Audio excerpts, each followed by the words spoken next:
ডাকসু এবং জাকসুতে যেভাবে শিক্ষার্থীরা ছাত্র শিবির সমর্থিত জোটের ওপর আস্থা রেখেছে, এখানেও সেরকমভাবে তারা আস্থা রাখবে বলে আমরা পূর্ণ বিশ্বাস রাখি ইনশাআল্লাহ। প্রচারণার একেবারেই শেষ পর্যায়ে চলে এসেছে, আপনারা দেখতে পেয়েছেন। আজকে সহ আর দুদিন আছে মাত্র।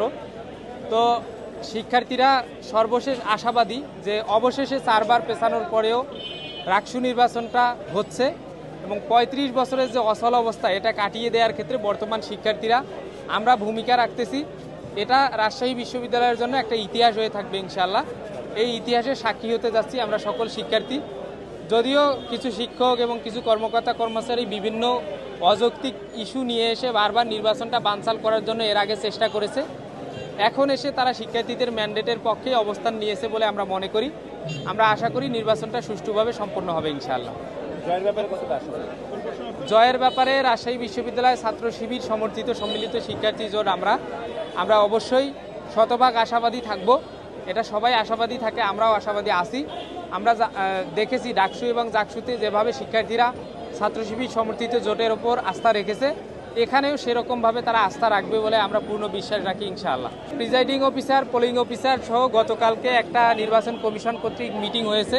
সেই মিটিংয়ে তাদের নির্দেশনা দেয়া হয়েছে। আশা করি যে নির্দেশনাগুলো দেয়া হয়েছে এই নির্দেশনাগুলো ঠিকঠাক থাকলে নির্বাচনটা সুষ্ঠুভাবে সম্পন্ন হবে। তবে শুধু কথা দিয়ে নয়, কাজের মাধ্যমে বাস্তবায়ন করার জন্য আমি নির্বাচন কমিশনকে বলবো, নির্বাচনী ফলাফল না হওয়া পর্যন্ত আমরা নির্বাচন কমিশন সম্পর্কে কোনো মন্তব্য করতে চাই না।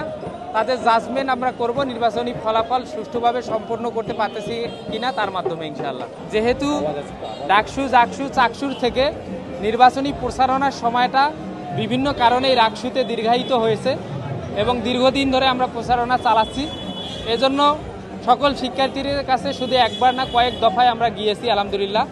তো এটা সাধারণত শিক্ষার্থীদের বিরক্তির কারণ হতে পারে, কিন্তু তবুও তারা বিরক্ত হচ্ছে না। তারা চাচ্ছে যে নির্বাচনী আমেজটা থাকুক, শিক্ষার্থীরা ভোটাররা আমাদের কাছে আসুক এবং ভোটার প্রার্থীরা সবাই মিলে নির্বাচনটা সুষ্ঠুভাবে আমরা সম্পন্ন করার ক্ষেত্রে ভূমিকা রাখি।